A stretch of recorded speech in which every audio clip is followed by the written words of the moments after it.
M for Modi and M for Modi, और धन्य हो गई वो हीराबा माँ की गोदी जिससे पैदा हुआ नरेंद्र भाई मोदी। और जो स्वभाव से है बड़ाई विनोदी, इसीलिए उससे हंस हंस के गले लगते हैं चाहे दोस्त हो या विरोधी। और जो माँ के चरणों से मांगता है सद्बुद्धि और मन की शुद्धि, और 56 इंच जिसके सीने की परिधि, इसीलिए सर्जिकल से पाकिस्तान को बना दिया पिद्दी। और आज चाइना भी बात कर रहा है सीधी सीधी। और जो राष्ट्रीय हित में बन जाता है बड़ाई जिद्दी, और नोटबंदी से काले धन को बनाता है रद्दी, और योग रूपी औषधि से मिटाता है आदि और व्याधि, चाहे दादा हो या दादी, चाहे भैया हो या दीदी, जिसका मिशन है कि पूरा इंडिया रहे हेल्दी और वेल्दी।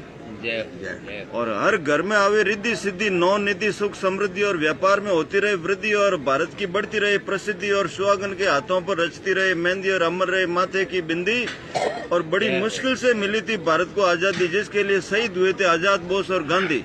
फिर भी डर डर के जी रही थी सरहद के गांवों की आबादी, और राजकोष की हो रही थी बर्बादी, और भ्रष्टाचार की चल रही थी आंधी।